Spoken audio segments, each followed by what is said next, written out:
मनपूर्वक या ठिकाणी स्वागत करूया। गतिमान प्रशासनाचे वेगवान मुख्यमंत्री म्हणून ज्यांचा आम्ही उल्लेख करतो त्यांचं मनपूर्वक या थेट प्रक्षेपणामध्ये या ठिकाणी स्वागत। साहेब, राज्यामध्ये गेल्या 4.5 वर्षामध्ये आपण ज्या पद्धतीने मगाशी आता उल्लेख आपला तोच गेला की प्रगतिशील महाराष्ट्राचे गतिमान प्रशासनाचे वेगवान मुख्यमंत्री असा आपला उल्लेख केला। 2,25,000 कोटींपेक्षा जास्त पायाभूत सेवा सुविधांकरता आपण त्या ठिकाणी खर्च करताय। त्याच्या पलीकडे जाऊन या ठिकाणी गुणोत्तर सकल उत्पन्नाच्या प्रमाणात जे प्रमाण आहे राज्याचं त्या ठिकाणी 15% खाली राखण्यामध्ये आपल्याला यश मिळालंय। शेतकरी सन्मान योजनेकरता आपण निधी तरतूद केले, 7वा वेतन आयोग त्या ठिकाणी आला, त्याच्या पलीकडे देखील हे सगळं राखण्यामध्ये आपल्या नेतृत्वाखाली यश मिळवलंय। ही कमाया आपण कशी साधली, कारण हे साधण्याकरता बरीच वर्ष वाट पाहावी लागत होती। नाही, मुळातच जे काही अर्थव्यवस्थेचे नियम आणि निकष असतात हे आम्ही सातत्याने पाळले। उदाहरणादाखल आम्ही कर्ज जरूर घेतलं, पण ते गुंतवणुकीच्या क्षेत्रात घेतलं आणि त्यामुळे पायाभूत गुंतवणुकीवर मोठ्या प्रमाणात आम्ही खर्च केला आणि केवळ बजेटमधनच नाही तर ऑफ बजेट देखील आम्ही रिसोर्सेस उभे केले आणि त्यातनं पायाभूत सुविधांवर मोठ्या प्रमाणात खर्च केल्यामुळे राज्याची अर्थव्यवस्था ही विस्तारित झाली आणि त्यातनं राज्याचं सकल उत्पन्न जे आहे हे मोठ्या प्रमाणात वाढलं। आणि आपल्याला माहिती आहे की सकल उत्पन्न वाढलं तर टॅक्सेसच्या रूपानं ते आपल्याला परत येतं आणि त्यासोबत आपण जे गुणोत्तर आहे म्हणजे आपण घेतलेलं कर्ज आणि सकल उत्पन्नाशी त्याचं गुणोत्तर हे सातत्याने दरवर्षी आम्ही सुधारत नेलं। म्हणजे मागच्या काळात आज अर्थमंत्र्यांनी त्याचा उल्लेख केला की साधारणपणे 25% लिमिट आपण प्रिस्क्राईब केली आहे। मागच्या काळात ती 28% गेली होती, या अर्थसंकल्पात ती केवळ 14% आलेली आहे। त्यामुळे आपण कर्ज किती काढलंय महत्वाचं नसतं, कारण आपण बघितलं सर्वाधिक कर्ज अमेरिकेवर आहे पण त्यांची अर्थव्यवस्था मोठी आहे, त्यामुळे कर्ज किती काढलं महत्वाचं नसतं, कर्ज कशा करता काढलं ते योग्य प्रकारे गुंतवलं की नाही आणि गुंतवलेल्या कर्जावर जो काही परतावा आहे तो कशा प्रकारचा आहे तर तो आपल्याला मोठ्या प्रमाणात दिसतो। म्हणजे डॉइच बँकने एक रिपोर्ट दिलाय, त्या रिपोर्टमध्ये जे मोठे पायाभूत सुविधांचे प्रकल्प आहेत डॉइच बँकेने असं सांगितलं, म्हणजे त्यांनी 30 मिलियनपेक्षा जास्तचे प्रकल्पांचा देशभरातलं सर्वेक्षण केलं आणि त्यांनी सांगितलं की देशातल्या एकूण प्रकल्पाच्या 51% मोठे पायाभूत सेवा सुविधांचे प्रकल्प महाराष्ट्रात चालले आहेत। तर यातनं एकीकडे आपण याचा विस्तार करत गेलो, दुसरीकडे जीएसटीचा एक मोठा फायदा देखील आपल्याला झाला। 90,000 कोटीवरून आपण 1,15,000 कोटी 16,000 कोटीपर्यंत गेलो। मला असं वाटतं क्वांटम जम्प आहे आणि यावर्षी देखील आपण अशाच प्रकारे त्याच्यामध्ये अजून पुढे जाणार। महत्वाचा तुमचा मुद्दा होता की मेक इन इंडियाच्या माध्यमातून जवळजवळ 12 लाख कोटीपर्यंतचे प्रस्तावित त्या ठिकाणी आपल्याकडे प्रकल्प आले, त्या माध्यमातून रोजगाराच्या मोठी संधी निर्माण होणार आहेत। अनेक 3,000 कोटींपेक्षा 3 लाख कोटींपेक्षा जास्त त्या ठिकाणी करार प्रत्यक्ष अंमलात येत आहेत। हे सगळं पाहिल्यानंतर पुढचा रोडमॅप जो पुढच्या 5 वर्षाचा आहे त्याकडे पाहिल्यानंतर जे नेहमी टीका केली जाते की रोजगाराच्या कमी संधी आहेत त्या कशा उपलब्ध होणार आहेत आणि हा प्रगतिशील महाराष्ट्र पायाभूत सुविधांबरोबरच रोजगाराच्या संधी देण्याबरोबरच आपला जीडीपी कसा वाढण्याकरता काम करेल याविषयी आपल्या मनामध्ये काय?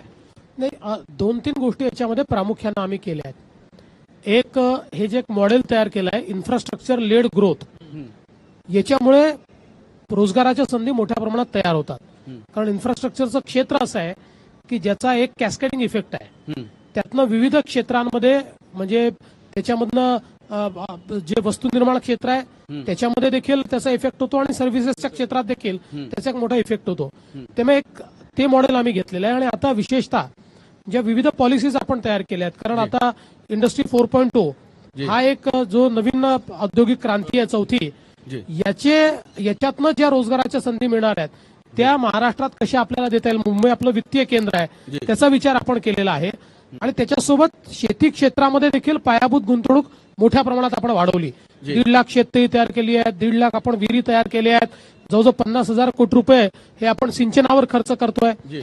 या सगळ्याच्या माध्यमातून रोजगाराच्या संधी वाढतायत आणि औद्योगिक गुंतवणूक ही देखील येते आणि त्या माध्यमातून आपण बघितलं असेल तर गेले 3 वर्ष सातत्याने आपण एफडीआय मध्ये टॉपवर आहोत। म्हणजे पूर्वी एफडीआय 4थ्या क्रमांकावर आपण असायचो, आता 3 वर्ष सातत्याने टॉपवर आणि टॉपवर म्हणजे इतकं टॉपवर आहोत की आपल्या नंतरच्या 3-4 राज्यांची एकत्रित बेरीज देखील आपल्यापेक्षा कमी आहे। आणि एकच आकडा जो बजेटमध्ये देखील सांगितलेला आहे की म्हणजे आपण रोजगाराच्या विशेषतः वेगवेगळे पद्धतीने तो मोजतो, तर आता ईपीएफओचा जो काही सर्व्हे आहे या सर्व्हेमध्ये एकूण जे काही ईपीएफओचे अकाउंट तयार झाले आहेत या जवळजवळ 11 महिन्यामध्ये त्या 11 महिन्यामध्ये देशातल्या एकूण ईपीएफओ मध्ये 25% महाराष्ट्राचा वाटा आहे, जो मला असं वाटतं की अतिशय उल्लेखनीय अशा प्रकारचा वाटा आहे. ज्येष्ठ अर्थतज्ञ साहेब आपल्या बरोबर आहेत, देशवंत पाध्ये आहेत आणि देशपांडेजी आहेत. मला वाटतं आपण पण संवाद साधावा. साहेब, मला असं विचारायचं आहे की आता जीएसटी काउन्सिलमध्ये रिअल इस्टेटमध्ये जीएसटी तो 5% आणला आणि बजेटच्या एक साधारणतः आठवडाभर आधी आपण स्टॅम्प ड्युटी 1% वाढवली. तर मला असं विचारायचं की याच्यात विरोधाभास नाहीये का? कारण एका ठिकाणी सेंट्रल गव्हर्नमेंट रिअल इस्टेटला प्रोत्साहन देते आणि आधीच आपण जर बघितलं तर रिअल इस्टेटमध्ये आपण सध्या मार खातोय, कारण तेवढं त्याच्यामध्ये रिसेशन आहे. तर स्टॅम्प ड्युटी वाढल्यानंतर आपल्याला असं नाही वाटत का की जे आपलं केंद्राचं शासन धोरण आहे त्या धोरणाशी आपण थोडं विसंगत जातो? नाही, आपण स्टॅम्प ड्युटी वाढवण्याचा निर्णय याकरता घेतला की आता आपण मुंबई सारख्या ठिकाणी खूप मोठ्या प्रमाणात पायाभूत सुविधा करतो. विशेषतः मेट्रोचा जर आपण विचार केला तर जवळजवळ 1 लाख कोटीची गुंतवणूक आपण करतो आहोत आणि त्या गुंतवणुकीच्या दृष्टीनं आज आपल्याला जे काही रिसोर्सेस उभे करायचे आहेत त्या रिसोर्सेस करता आपण असा एक मार्ग काढला की 1% ऍडिशनल स्टॅम्प ड्युटी आपण त्या ठिकाणी वाढवली. पण त्यासोबत हे देखील लक्षात घेतलं पाहिजे की आपण रेडी रेकनरचे दर फ्रीज केले, मागच्या वर्षी वाढवले नाहीत. त्याच्यामुळे रेडी रेकनरचे दर हे कित्येक पटीने आपले वाढत होते, ते देखील आपण त्या ठिकाणी फ्रीज केलेले आहेत. आणि आता हे जे निर्णय झालेले आहेत की रिअल इस्टेट क्षेत्रामध्ये 5% आणि अफोर्डेबलला 1%, तर मला असं वाटतं की त्याच्याने या क्षेत्राला फायदा मिळेल. हे खरं आहे की साधारणपणे रिअल इस्टेट क्षेत्राची ही मागणी होती की हा 1% आम्ही वाढवू नये, पण शेवटी आपल्याला इन्फ्रास्ट्रक्चर फायनान्सिंग जर करायचं असेल तर त्यातले जे काही विविध आपल्याजवळ पर्याय होते त्यातला हा एक पर्याय आम्ही स्वीकारलेला आहे. पण भविष्यात यापेक्षा वेगळा पर्याय मिळाला तर आम्ही हे परत देखील घेऊ शकतो. आपण, मला वाटतं देशपांडे आपण याविषयी एक भाष्य करावं. एक म्हणजे वित्तीय शिस्त कायम राखून आर्थिक वृद्धीला प्राधान्य देण्याचा आपला जो सातत्याचा प्रयत्न गेले 3-4 वर्ष राहिलेला आहे तो स्तुत्य आहे, यात काही शंकाच नाही. एक अर्थशास्त्राच्या दृष्टीने बघता मला प्रश्न असा विचारायचा आहे की असं एक सक्षम आर्थिकदृष्ट्या राज्याची वाटचाल होत असताना काही आपण ज्याला सेकंड जनरेशन रिफॉर्म्स किंवा काही एक लॉंग लीप अशी काही सुधारणावादी पावलं घ्यायची आपण काही दिशादर्शन ह्या अर्थसंकल्पात झालं असतं तर मला वाटतं लोकांच्यात अधिक एक विश्वास वाढला असं. म्हणजे कामगार ज्या अनुषंगाने मला प्रश्न म्हणजे फिनटेक धोरणाच्या माध्यमातून आपण एक विचार वेगळा केलाय, तर काय त्याला आपल्याला सांगड घालता येईल? नाही, मुळामध्ये आपण जर बघितलं तर सेकंड जनरेशन रिफॉर्म्स मध्ये आपण मोठ्या प्रमाणात आर्थिक शिस्त आणलेली आहे. आता आपण बघा की एकूणच आपण पैसे रिलीज करण्याची जी पद्धत आहे ती देखील बदललेली आहे. आपण आता 100% नियत एकदम देत नाही, पहिले 17% देतो, मग 30% देतो. त्याच्यातनं पूर्वी जी पद्धत होती की पैसा जमा करून ठेवून द्यायचा आणि तो खर्चच करायचा नाही, अशी परिस्थिती आपल्याला पाहायला मिळत नाहीये. दुसरं असं आहे की मोठ्या प्रमाणात डीबीटी केल्यामुळे आता आपल्या योजनांवरचे जे पैसे आहेत हे मोठ्या प्रमाणात वाचत आहेत. उदाहरणादाखल आपण जर बघितलं तर स्कॉलरशिप्स वगैरे आपण ज्या देतो डीबीटीमुळे आता घोस्ट अकाउंट जे आहेत ते आपले बाहेर पडत आहेत.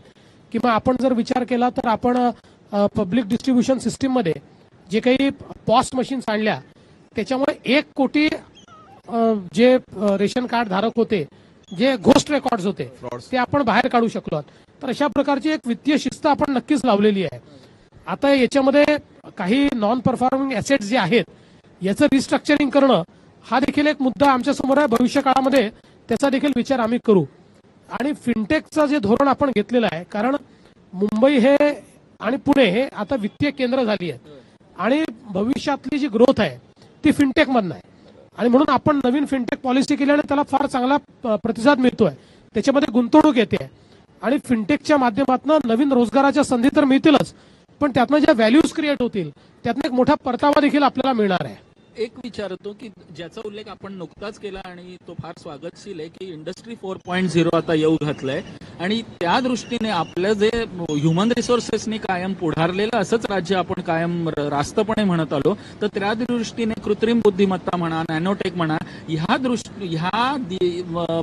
भावी गोष्टींच्याकडे सरकार कसं बघतंय, म्हणजे त्या दृष्टीने काय पावलं उचलण्यात येतील? कारण एआयचा महत्वाचा मुद्दा राहील, आर्टिफिशियल इंटेलिजन्स. हे खरं आहे. याचं कारण काय आहे की पुढच्या काही वर्षांमध्ये असं म्हणतात की भारतामध्ये जवळजवळ 23 कोटी रोजगाराच्या संधी या ऑब्सोलेट होतील, पण 25 कोटी नवीन रोजगाराच्या संधी तयार होतील. आणि या ज्या नवीन संधी तयार होणार आहेत या इंडस्ट्री 4.0 मध्ये होणार आहेत.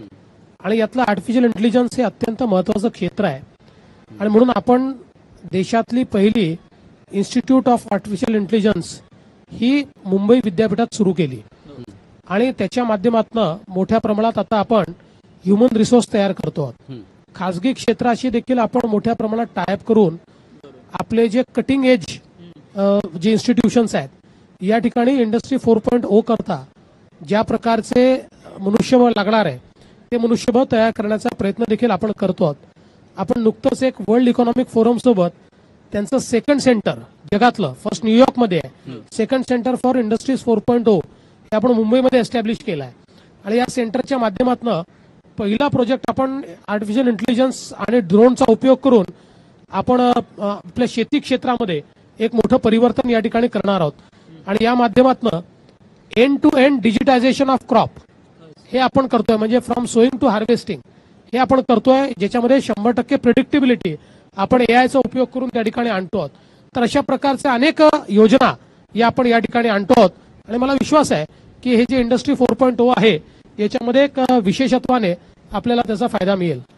मला असं वाटतं आता महत्वाचा एक अत्यंत महत्वाचा मुद्दा जो आपला आपण ज्याकरता खूप कष्ट घेऊन काम केलं आहे की बदलतं पर्यावरण आणि बदलतं हवामान याचा धोका सगळ्यांनाच आहे, जगभरात सगळ्यांना आहे. ग्लोबल वॉर्मिंगचा फटका सगळ्यांना बसतो. याच्यातून कुणाची सुटका नाही, सत्ताधारी कोण असलं तरी. त्याच्या पलीकडे जलयुक्त शिवाराच्या माध्यमातून जे महाराष्ट्रात मोठं काम आपण उभं केलं, अनेक सोशल मीडिया त्यामध्ये आपण घेतलेत, अनेक सीएसआरच्या लोकांना आपण त्यामध्ये घेतलं आणि हे ते चित्र बऱ्याच ठिकाणी बदललं. महाराष्ट्रातल्या अनेक गावांमध्ये पूर्वी दुष्काळी स्थिती होती ती बदलली. याविषयी हे सगळं पाहिल्यानंतर आपल्याला काय वाटतं की अशा दुष्काळाचा सामना करत असताना याचा कितपत उपयोग होईल आणि सर्वसामान्य लोकांनी या सगळ्यामध्ये कशा पद्धतीने सहभागी झालं पाहिजे? नाही, मला निश्चितच असं वाटतं की याचा एक मोठा उपयोग आहे. आज लोकसहभागामुळे 16,000 गावांमध्ये आपण ती गावं ड्राऊट प्रूफ करू शकलोय. दुष्काळाचा सामना करण्याकरता ती तयार आहेत. आज लातूर सारख्या अतिशय दुष्काळी भागामध्ये अजून उन्हाळा सुरू होऊन देखील केवळ 2 टँकर आहेत. हे खऱ्या अर्थानं जलयुक्त शिवारच्या माध्यमातून घडू शकलाय. किंवा आपण जर बघितलं तर आपली जी उत्पादकता वाढली आहे, म्हणजे आपली जेवढी उत्पादकता 110% पावसात होती तेवढीच आता 85% पावसात येते आहे. याचं कारण जलयुक्त शिवारच्या माध्यमातून जमिनीतला वॉटर टेबल हा मोठ्या प्रमाणात आपण वाढवलेला आहे. आणि मला असं वाटतं की याच्यातला सगळ्यात महत्वाचा घटक काय असेल तर तो लोकसहभाग आहे. याच्यामध्ये कॉर्पोरेट्सला आणलाय, एनजीओजला आणलाय, अशा सगळ्यांना आपण आणलाय. आणि त्यातनं एक आपण जे social transformation, village social transformation सुरू केलं आहे की ज्याच्यामध्ये कॉर्पोरेट सेक्टर आपल्याला मदत करतं. 1000 गावं ही पूर्णपणे परिवर्तित करण्याचा आपण प्रयत्न करतोय. मला असं वाटतं की यातनं एक मोठं परिवर्तन आपल्याला पाहायला मिळत आहे. आता आपल्याकडे वित्तमंत्री आलेले आहेत, त्यामुळे मला पुढच्या कार्यक्रमाला जायचं असल्यामुळे मी रजा घेतो.